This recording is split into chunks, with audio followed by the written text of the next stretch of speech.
أعوذ بالله السميع العليم من الشيطان الرجيم. بسم الله الرحمن الرحيم، والصلاة والسلام على سيدنا محمد وعلى آله وصحبه وسلم تسليما كثيرا. We will continue with the Muqaddimat lesson. I think this is lesson number 6, if I'm not mistaken. And last time we talked about the Hukm al-Shari. This is where we left off. We started Hukm al-Shari. What is the definition of Hukm al-Shari? And we said it's the speech of Allah subhanahu wa ta'ala that relates to the actions of al-Mukallafin. And that is either by talab, and we talked what the talab is and explained it. Ibaha, also talked about that. And we today, inshallah, we'll talk about al-Wad'i lahuma, which is a setup or installing signs for them. So we talked about all that. And by the way, all these are for Jumhur.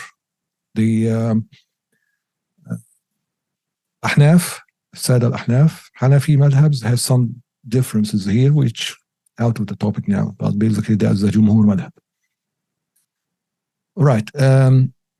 So now we are with the Hukm al-Wad'i. Okay. So again, just back so that you know where we are.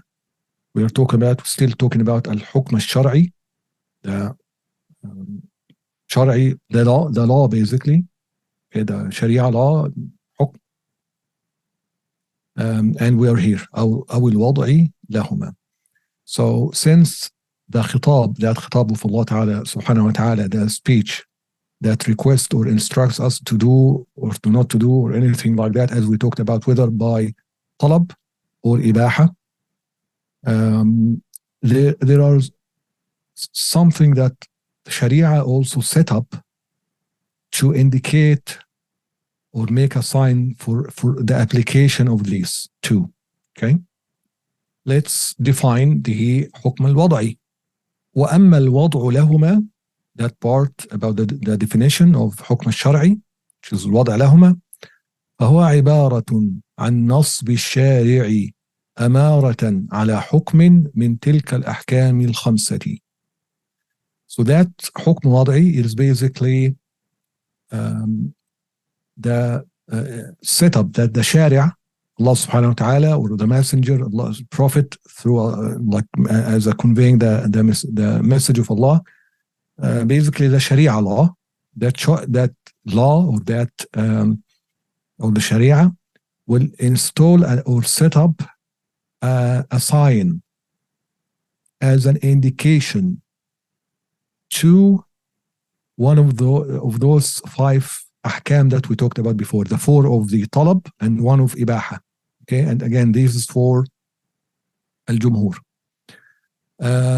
So those signs that the Sharia, Allah subhanahu wa ta'ala, Shara, our Sharia, installed, called Wada'.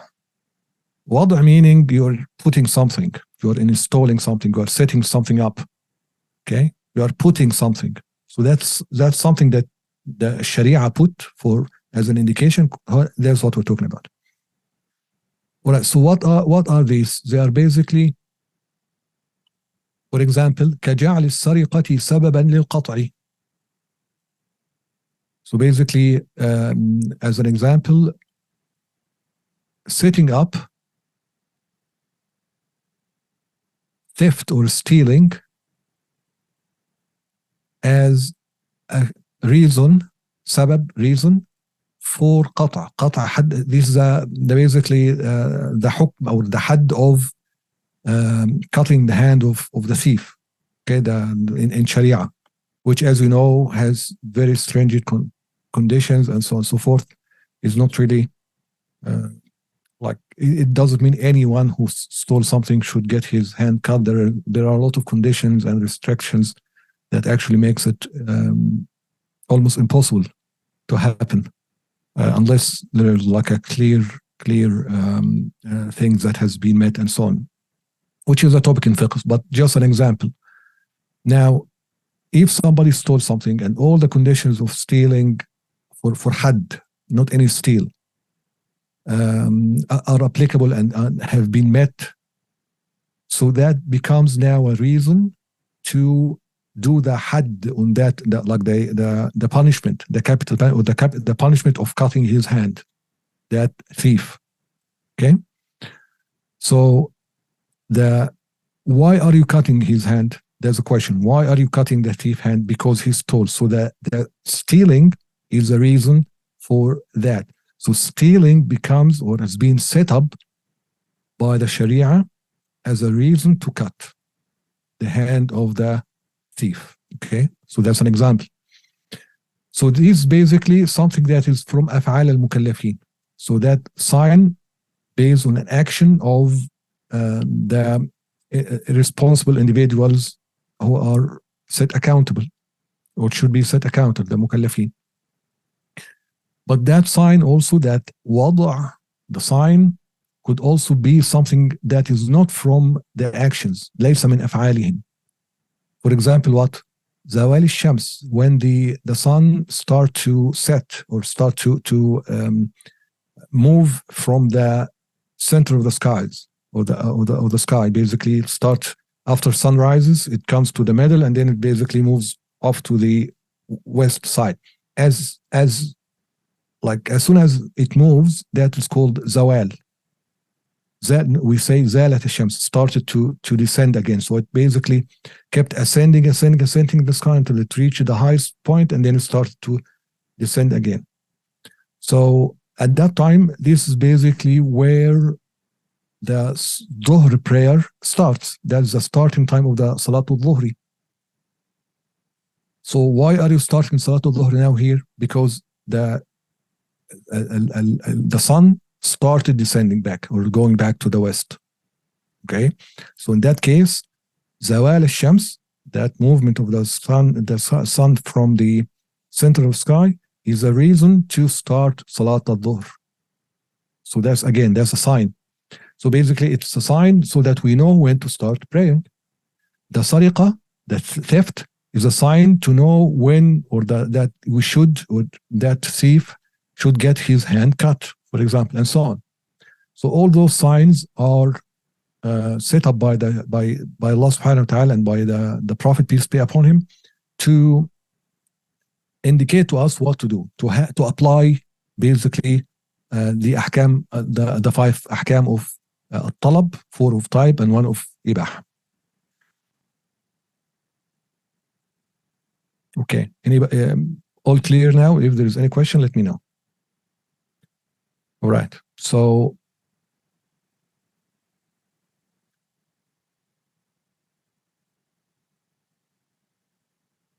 now the Sheikh is talking about a very important part in the definition. نصب الشارع أمارة. Amara is basically a clue or an indication, a sign. Okay, that's what means by Amara. So this is very important here. عن نصب الشارع أمارة. So the Sheikh wants to tell you that, and see how one word changed the definition and basically make sure that it excludes other things out and so on. As we talked about when making a definition, it's scholars think about every word and every letter even. This word, this amara, is very important because he rebuts by this word, he rebuts al-Mu'tazila and other groups who said that Allah subhanahu wa ta'ala is obliged, has to do what is better for his creations and what is good for his creations. Okay, and Mu'tazila has 5 principles. I think we talked about them briefly before, and one of them is basically this is مراعاة الأصلح والتحسين والتقبيح العقليين and so on. These are basically principles that they established, which they are wrong principles, but they are established and built on them their creed. So what they are saying is Allah subhanahu wa ta'ala has to do that. So there is a motivation and incentives. There is something that basically there is a purpose in Allah's actions. Okay, this is wrong. Ahl Sunnah say no. Allah's actions and decisions and decrees has no incentives, no motives, no purpose, no reason. Like not no purpose, but Allah subhanahu wa ta'ala doesn't do something for a purpose. He does and decrees everything purely because or out of his own will. There are certainly wisdoms and purpose those actions and decrees like do, which is but that's because Allah subhanahu wa ta'ala is all wise, all knowledgeable, and so on.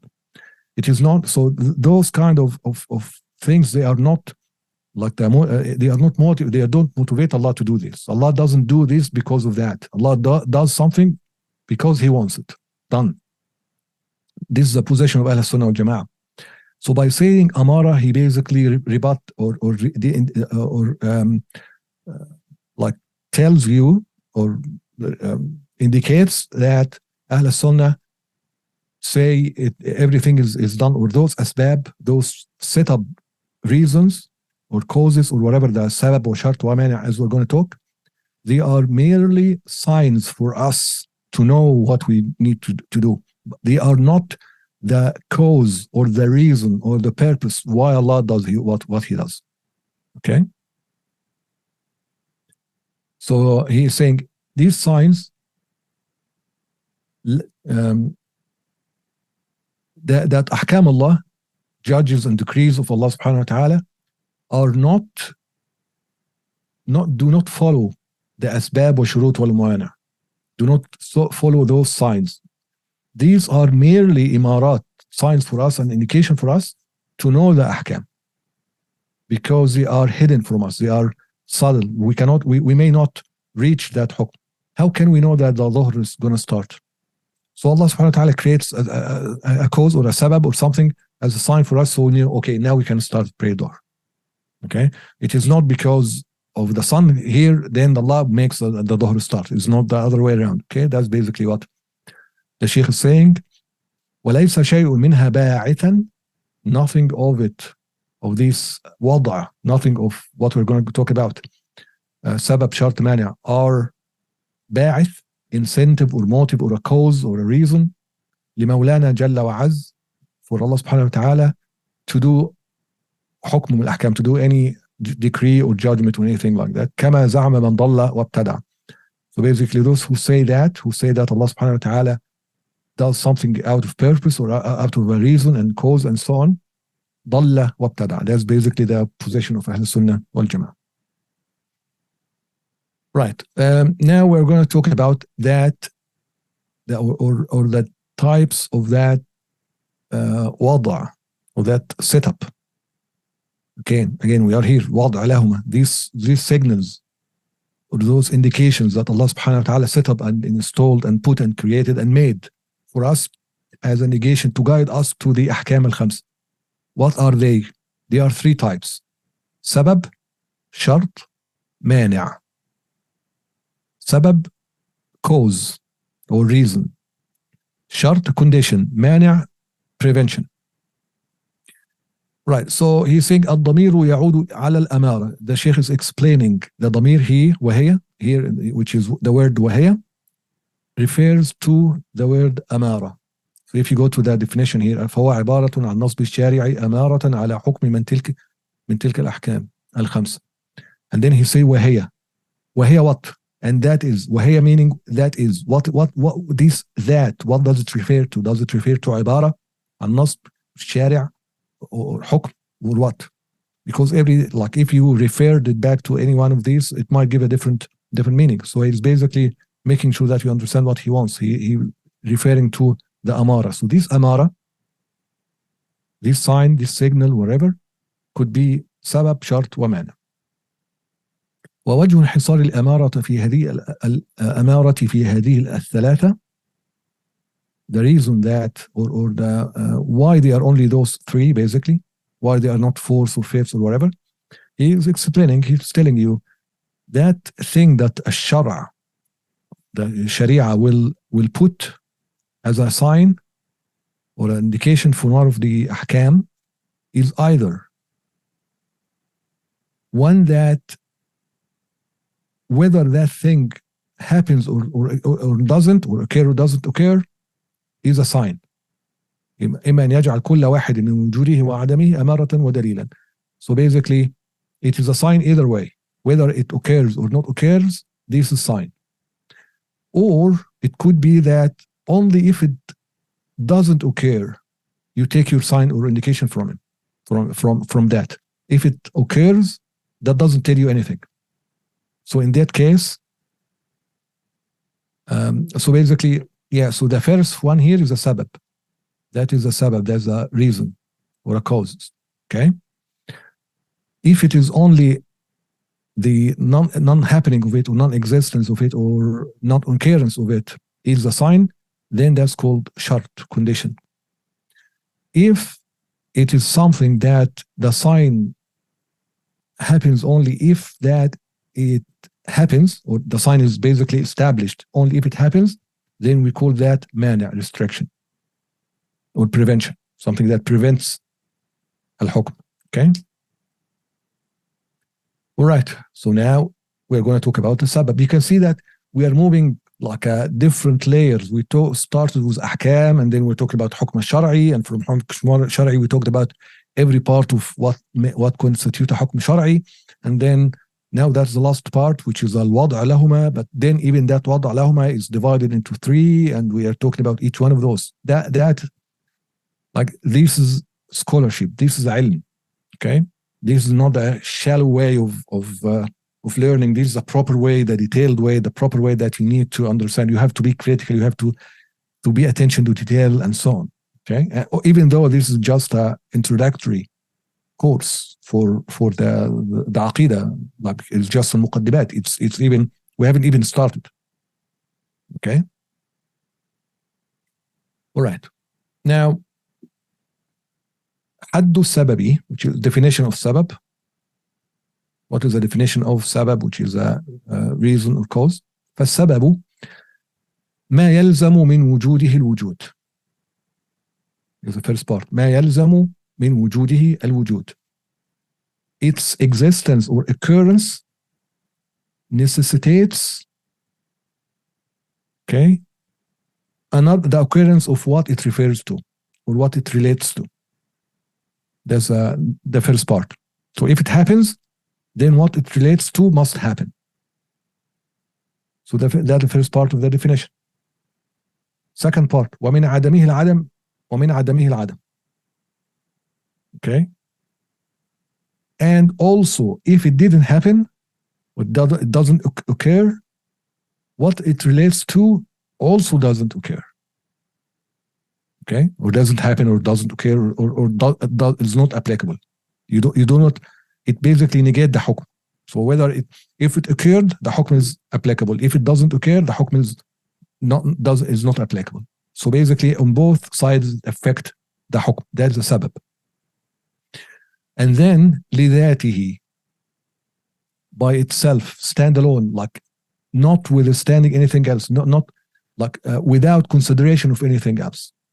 Okay, and this is important condition in the definition, or important part of the definition. Okay, and we're going to explain why. And then he is giving you an example, as we said, كزوال الشمس, the descending, the early, or once the sun starts descending in the like from the sky, or from the heavens, from the sky. لوجوب الظهر, so that the dhuhr time start, مثلا, as an example. Okay.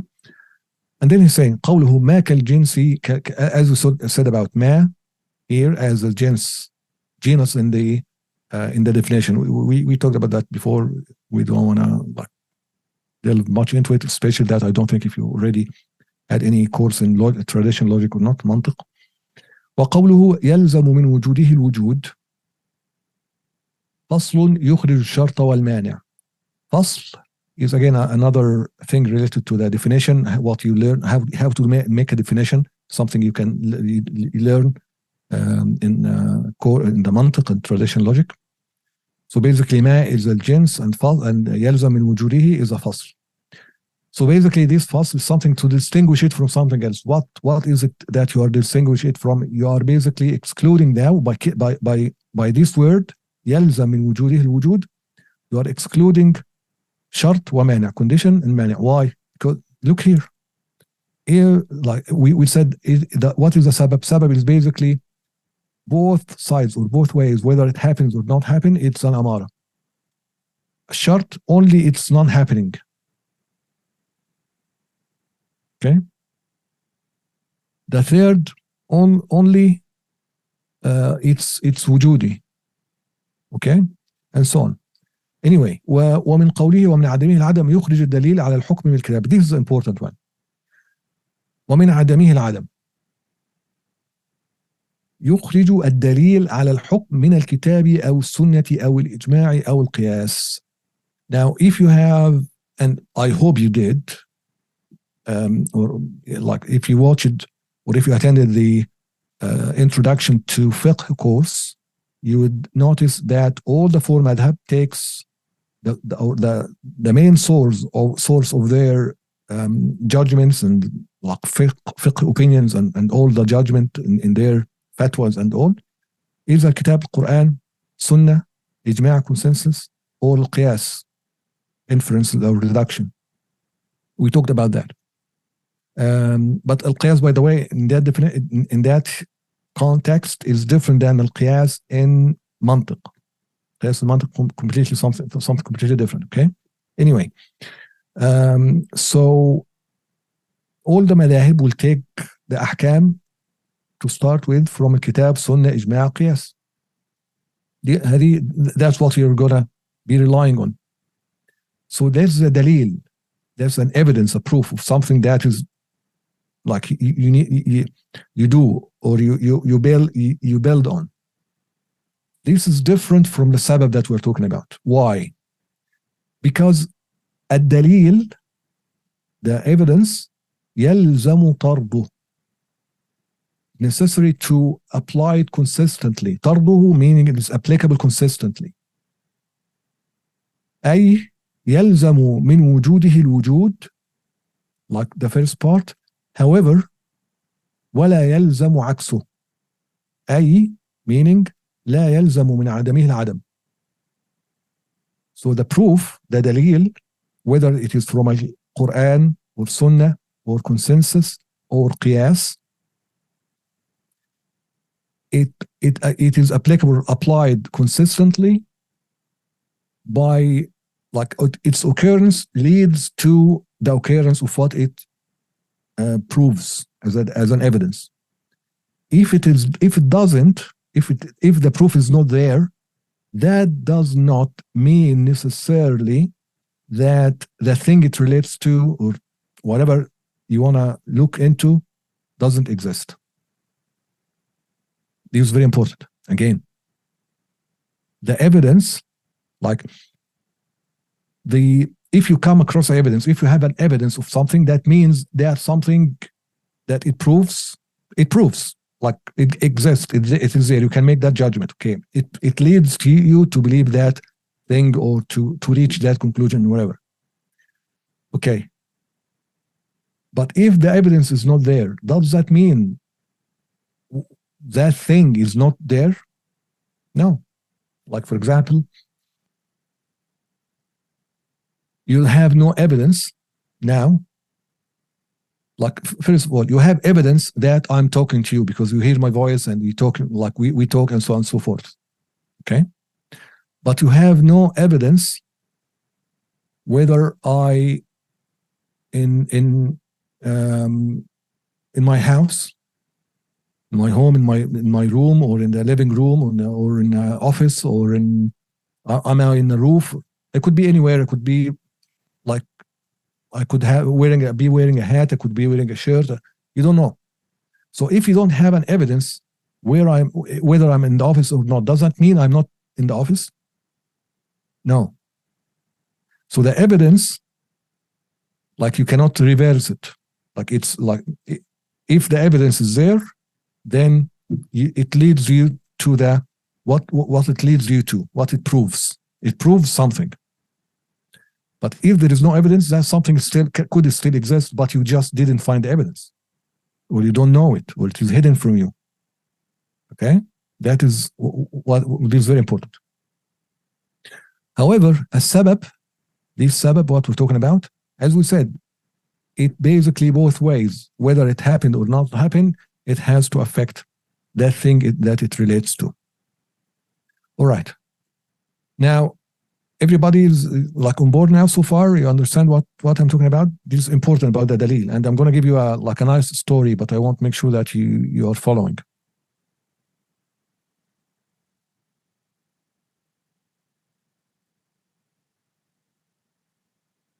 Right.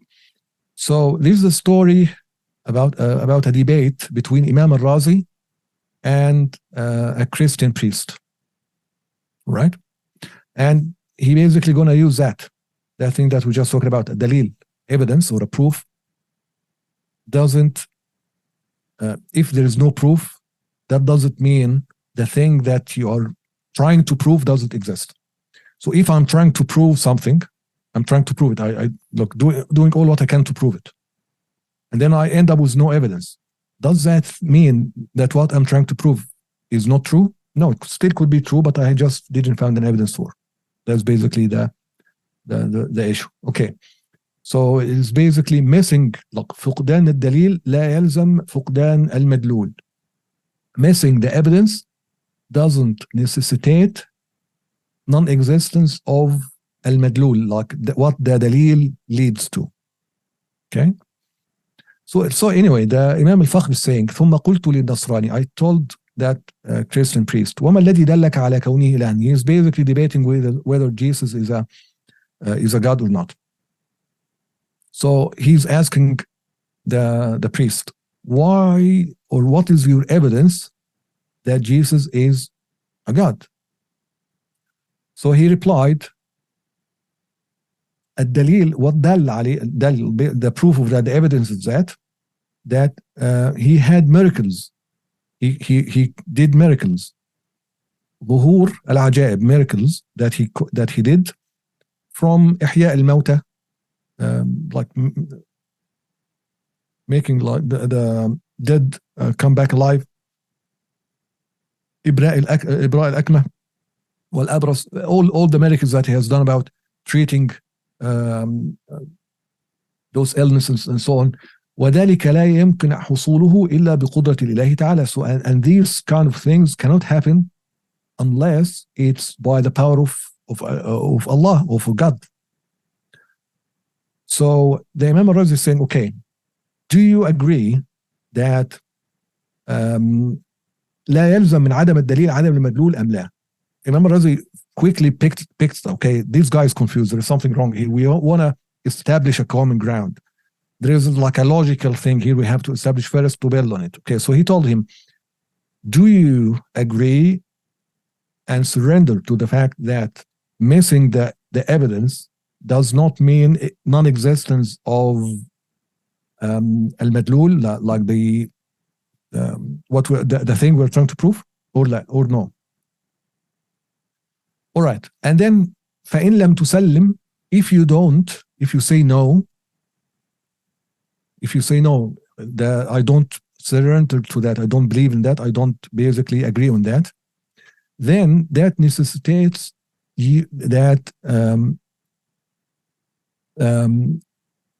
نفي الصانع, that necessitate the non-existence of God, because نفي العالم, he believes in the world was like created. So if the world, when the world was created, we all know that it's hadith, right? The world, the universe, everything has emerged from nothing. Allah subhanahu wa ta'ala created it. Okay. So before that happens, before the alam exists, that alam did not exist, right? What is the proof that Allah exists?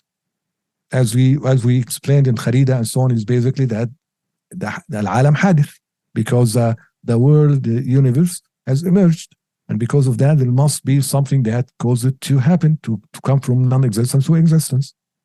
So that the dalil, the evidence, the proof of existence of God is the existence of the universe. All right. So that's the dalil here, the proof or the evidence proves the existence of God. Take that evidence out. before the alim, before that universe exists, it wasn't existence. So does that mean that God does not exist? You cannot say that. Okay, you cannot say that. Why? Because non-happening or not non like the non-existence of the proof does not necessitate the non-existence of what you are trying to prove. So you have to agree on that. وإن سلمت أنه لا يلزم من عدم الدليل عدم المدلول فأقول so if you didn't, so he basically he puts in front of him the statement, and he tells him okay, if you do not agree to that, that means there is no God. But you as a Christian, you believe that there is God. So you have to agree to that. And after you agree to that, and you surrender to this statement, this rule now that we're talking about, then if you made it applicable that حلول الإله في بدن, that God basically became into the body of Isa alayhi salam, Jesus alayhi salam, how do you know? So you say that the God, like Jesus, has two natures, lahut and nasut and whatever. So if you say that God existed, or Allah God placed into body of Jesus, how do you know that God didn't do the same in my body or your body or body of anything, حيوان ونبات وجماد, of any other animal, or even in the plants, or even like the solid things? Okay, it's a very clear argument. Then he replied, الفرق ظاهر, the evidence is clear. That priest is saying the evidence is clear, or the reason is clear why I didn't say that. لأني إنما حكمت بذلك الحلول لأنه ظهرت تلك الأفعال العجيبة عليه والأفعال العجيبة ما ظهرت على يدي ولا على يدك. Meaning, I said that because those miracles occurred on the hand of Jesus. They didn't happen on my hand or your hand. فعلمنا أن ذلك الحلول مفقود. So this حلول, this is basically I forgot to, what is the best word for حلول?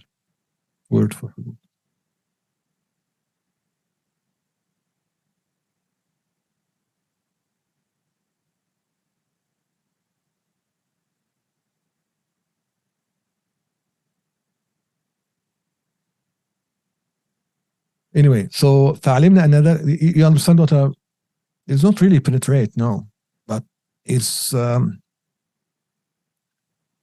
it's basically like they believe that God went into the body of Jesus and became in the body of Jesus, right? So Jesus has like his body, it contains God, basically. So he became God. Incarnation, yeah, to some extent, well, incarnation. Anyway, so yeah, it could be any of those. So the important thing that it seems that you understand what I'm talking about. So basically, they are saying Jesus has God. It's God because God like became into him. So Imam Al-Razi is saying, okay, well, how do you know that God didn't come into my body or your body or the body of the plants or anything else or everything? How do you know that? So he's saying it's clear because only Jesus made miracles. You don't do miracles. I don't do miracles. The plants don't do miracles. It's clear. Then the Imam Al-Razi said, oh, now it is clear to me that you don't understand what we're talking about. You don't understand that rule about the evidence which I just explained to you. So basically, although the Imam Al-Razi explained it to him and told him, if you don't, this means that, and if you do, that means that, it's clear, he still doesn't get it. فقلت له, then he went to a lower level, just trying to elevate him to understand what he's talking about. Okay, now it's clear that you don't know what I'm talking about. By إنه لا يلزم من عدم الدليل عدم المدلول. The non-existence of the proof doesn't mean non-existence of مدلول. وذلك لأن ظهور تلك الخوارق دالة على حلول الإله في بدن عيسى. فعدم ظهور تلك الخوارق مني ومنك ليس فيه إله doesn't lead to that. ذلك he is explaining now. ظهور تلك الخوارق, the miracles that happened by Jesus, if you say it is dalla, it's a proof that the Jesus body incarnated Allah subhanahu wa ta'ala, if we take like incarnation as the definition of hulul now, so not happening or not occurring of that, of these khawariq, those miracles from me or from you, is not evidence that this hulul didn't happen to us, because the dalil, the evidence, like non-existence of that evidence does not mean like non-existence of those miracles, and this dalil does not mean I don't have Allah in my body, or you don't have Allah in your body, or the plant doesn't have your body in Allah in the within themselves. Okay, and even in the even for a kalb, for a dog, there is also, it doesn't, like, not happening of, there is no, the non-occurrence of miracles by a dog or by a cat or by a rat or a mouse does not mean that God does not exist within those creatures. Okay, so you get how he got him as a corner, get him in a corner. So we already established that the evidence, if it exists, if it occurs, if it's there, it proves that thing it leads to. If it doesn't, that doesn't mean that thing is not there. So if you're saying the miracles occurred in Jesus' hands, and therefore God is basically in his body incarnated or whatever, then the non-existence of those miracles by my hand, by your hand, by a dog, by a cat, by a mouse, the non-existence of those miracles by any of those doesn't necessarily mean that God is not in any one of those or anything else. Then he said, Imam al-Razi said, a madhab or a deen or a belief that leads to possibility of existence of God within a body of a dog and flies is very poor, that I cannot follow. Like لفي غاية النحسة والركاكة, is very poor and very, like, very, it's awful. How can you, how basically it's telling him, how can you follow that religion? Your religion is basically makes it applicable for a God to come into a body of flies and a dog. What is a proof that doesn't happen? Of course, the priest couldn't answer. ثم قلت للنصراني, then he told him, وما الذي دلك على كونه إلها؟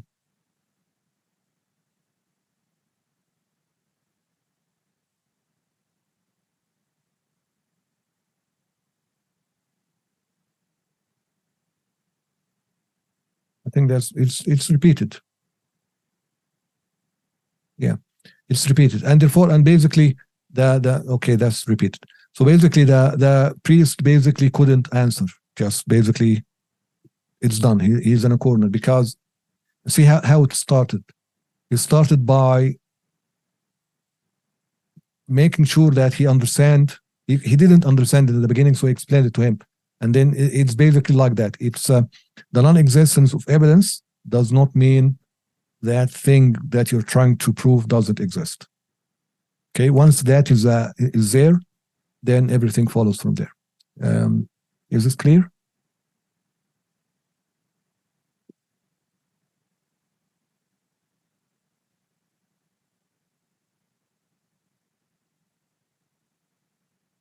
Right. So that basically tells you now that the proof or the evidence of something, the evidence, the occurrence or the finding of evidence means or leads to believing something exists or happening or gonna happen or whatever.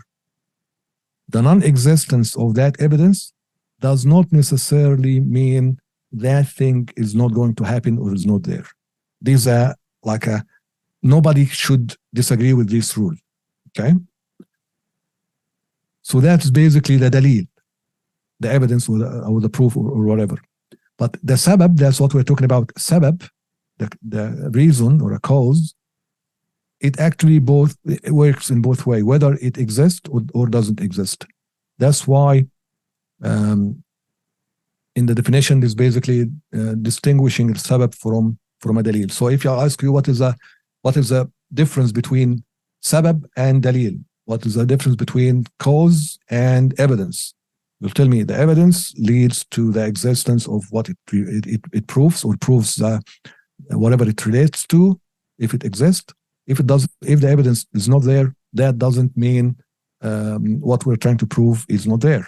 However, with the sabab, its existence or its occurrence leads to the occurrence of what it relates to. If it doesn't occur, that leads to the non-existence of what it doesn't relate, what it relates to.